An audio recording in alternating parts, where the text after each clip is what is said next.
এখন থেকেই কারা বাড়াবাড়ি করছে, কারা দেশের বিরুদ্ধে ষড়যন্ত্র করছে। আওয়ামী লীগের লোক বিএনপিতে ঢুকে যদি অতীত রাজনীতি করতে চায়, অতীত রাজনীতির জন্য হাসিনা যেভাবে অতীত হয়ে যাবে। বাংলাদেশের রাজনীতির মূল্যায়ন অতীত দিয়ে হবে না, ভবিষ্যৎ দিয়ে হবে। গত 12 মাসে জামাত কি করেছে আর কে কি করেছেন, মানবিক সেবা আপনারা কি করেছেন, দেশ গঠনমূলক আপনারা কি করেছেন, এগুলো মূল্যায়ন করেই জনগণ জামাতকে ইনশাআল্লাহ আগামী দিনে ক্ষমতায় পাঠাবে। কিন্তু আবারও অতীতের মতো হাসিনা মার্কা নির্বাচন করে দেশকে ভারতের দাবেদার বানানোর কোন ষড়যন্ত্র আমরা মেনে নিতে পারি না। আমরা শুরু থেকে 41 দফা প্রণয়ন করেছিলাম, সেখানেও আমরা পেয়ারের কথা বলেছি।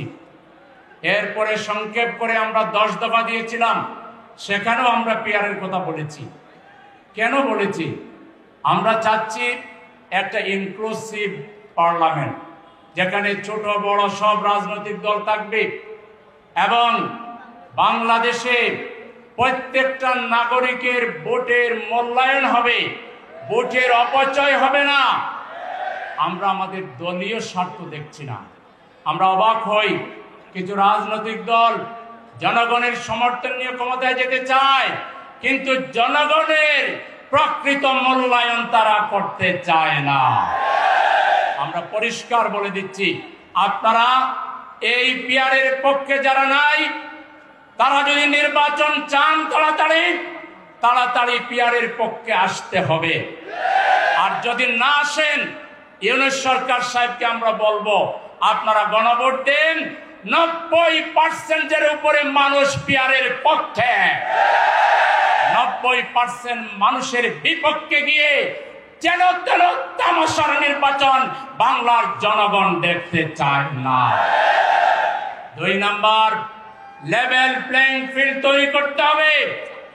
যে নেতারা বলছে দাড়ি পাল্লায় ভোট দিলে কেউ নিরাপদে বাড়ি যেতে পারবে না, সেই নেতাদেরকে ভোটের অযোগ্য ঘোষণা করে এদেরকে নির্বাচনের আগেই শাস্তি দিতে হবে।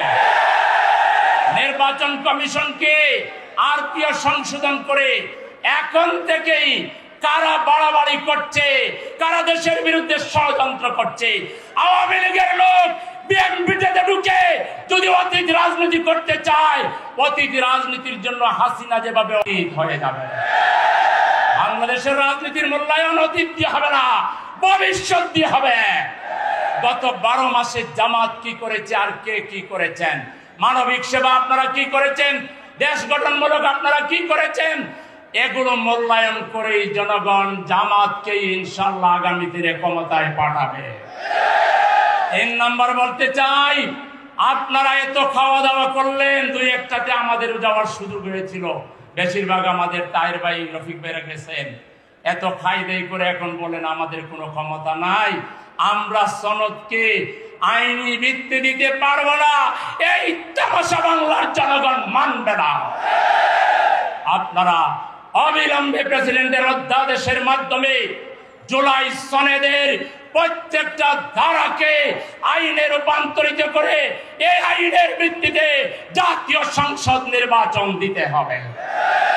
নতুবা দেশের জনগণ যদি রাস্তায় নেমে পড়ে, আপনারা তো 2-1টা দলের রাস্তা ব্লক দেখেছেন, এটা সেটা দেখেছেন, তাতেই কাঁপতেছেন। জামাতের নেতৃত্বে দেশের বেশিরভাগ মানুষ যদি রাস্তায় নেমে পড়ে, আপনারা ওই তামাশার আপনারা আমাদেরকে নির্বাচন বিরোধী মনে করবেন না। বাংলাদেশে সবার আগে নির্বাচনের প্রস্তুতি শুরু করেছে জামাত ইসলামী। এখন নির্বাচন দেন, শুধু গ্যারান্টি দেন, কোনো কারচুপি হবে না, লেভেল প্লেইং ফিল্ডের কোনো ঘাটতি হবে না। আমরা আগামীকাল নির্বাচন ঘোষণা করলে আমরা রাজি আছি। কিন্তু আবারও অতীতের মতো হাসিনা মার্কা নির্বাচন করে দেশকে ভারতের দাবেদার বানানোর কোন ষড়যন্ত্র আমরা মেনে নিতে পারি না। সঠিক ভোটের মাধ্যমে নির্বাচন না হলে যে দুর্বল সরকার হবে, বাংলাদেশের অর্থনীতি ভেঙে পড়বে, বাংলাদেশের রাজনীতিতে নতুন অশনি সংকেত দেখা দিবে, এটা বাংলাদেশে হতে আমরা দিতে পারি না। সংগ্রামী জনতা, তাই আসুন আজকে আমাদের নেতৃবৃন্দ বলবেন প্রয়োজনে প্রতিদিন যদি একবার রাস্তায় নামা লাগে লেভেল প্লেইং ফিল্ড আদায় করার জন্য, জুলাই সনদকে আইনি ভিত্তি দেওয়ার জন্য, পিআর পদ্ধতি বাস্তবায়ন করার জন্য প্রত্যেক দিন বিকালে যদি একটা রাস্তা বন্ধ করতে হয়, আপনারা কি পারবেন? নেতৃবৃন্দ ঘোষণা দিলে আমরা সেটা করতে রাজি আছি। সবাইকে আন্দোলনের জন্য প্রস্তুত হওয়ার আহ্বান জানিয়ে, অনতিবিলম্বে আমাদের দাবি মেনে নেওয়ার উদাত্ত আহ্বান জানিয়ে আমার কথাখানে শেষ করছি। আল্লাহ হাফেজ।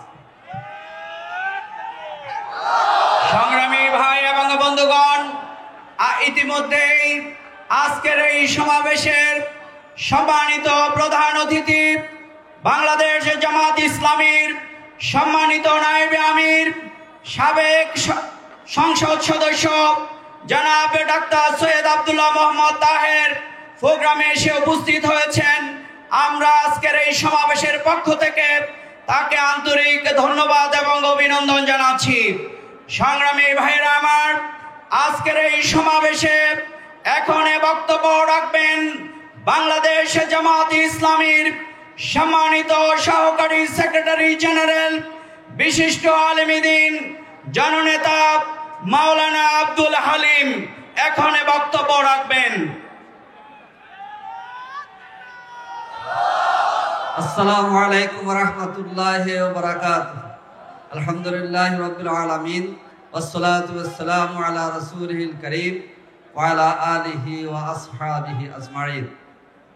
জুলাই ঘোষণা, জুলাই সনদের আইনি ভিত্তির প্রদান করে নিরপেক্ষ, সুষ্ঠু এবং শান্তিপূর্ণ নির্বাচনের দাবিতে বাংলাদেশ জামাত ইসলামী ঘোষিত ঢাকা মহানগরী উত্তর এবং দক্ষিণের উদ্যোগে আয়োজিত আজকের এই বিশাল গণসমাবেশের জনাব সভাপতি, বাংলাদেশ জামাত ইসলামীর কেন্দ্রীয় নির্বাহী পরিষদের সদস্য, মহানগরী দক্ষিণের সংগ্রামী আমির জননেতা জনাব নুরুল ইসলাম বুলবুল, আজকের প্রধান অতিথি বাংলাদেশ জামাত ইসলামীর সম্মানিত নায়েব আমির, বলিষ্ঠ কণ্ঠস্বর ডাক্তার সৈয়দ আব্দুল্লাহ মোহাম্মদ তাহের, বিশেষ অতিথি জামাত ইসলামীর সহকারী সেক্রেটারি জেনারেল মানা রফিকুল ইসলাম খান, ঢাকা মহানগর উত্তরের সংগ্রামী আমির জনাব সেলিম উদ্দিন সহ সংগ্রামী নেতৃবৃন্দ, উপস্থিত দেশবাসী, বাইশক, আজকে আমরা জুলাই ঘোষণা এবং জুলাই সনদের ভিত্তিতে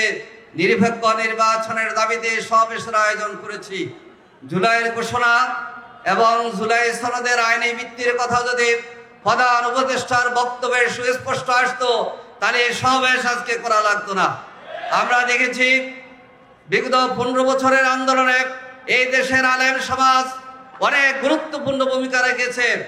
বাংলাদেশ এবং বিশ্বের শ্রেষ্ঠ আলেম মাওলানা মতিউর রহমান নিজামী, আল্লামা দেলোয়ার হোসেন সাইদি জীবন দিয়েছিল এই স্বৈরাচারের কাছে। আমরা দেখেছি সাপ্তার কথায় শোনায় আসে নাই। তারপরে বিডিআর হত্যাকাণ্ডে যেখানে 57 জন সেনা কর্মকর্তা শহীদ হয়েছে, তাদের কথা জুলাইয়ের ঘোষণাতে আসে নাই। শাপলা ছত্রে আলেম ওলামাদের, মান্ডার ছাত্রদের হত্যাকাণ্ডের কথা আসে নাই। এই জন্যে জুলাইয়ের ঘোষণা অপূর্ণাঙ্গ বলেছে জামাত ইসলামী। এই জুলাইয়ের ঘোষণাকে পরিমার্জন করে, পরিবর্তিত করে জনগণের তৌহিদি জনতার দৃষ্টিভঙ্গির আলোকে পুনরায় জুলাইয়ের ঘোষণা নতুন করে দিতে হবে। সাথে সাথে এই জুলাইয়ের ঘোষণাকে জুলাইয়ের সনদে রূপান্তরিত করে নিরপেক্ষ নির্বাচনের জন্য আমরা দাবি জানাচ্ছি। আমরা বলতে চাই 2014, 2018, 2024 সালের হাসিনা মার্কা নির্বাচন আমরা চাই না। 10টা হুন্ডা, 20টা গুন্ডা, 40টা ডান্ডা, ইলেকশন ঠান্ডা এরশাদের নির্বাচন আমরা চাই না। পাথর দিয়ে মানুষ মারার নির্বাচন আমরা চাই না। আসুন, দেশের জনগণকে আমরা ঐক্যবদ্ধ করতে চাই। মনে রাখতে হবে, লক্ষ লক্ষ লোক বিগত 19 জুলাই সমবেত হয়েছিল সোহরাওয়ার্দী উত্তরে। আমরা আমাদের দাবি যদি গ্রহণ করা না হয়, দেশের জনগণকে নিয়ে দাবি আদায় করে আমরা নির্বাচনের দিকে যাব ইনশাআল্লাহ। আল্লাহ হাফেজ। বাংলাদেশ জিন্দাবাদ।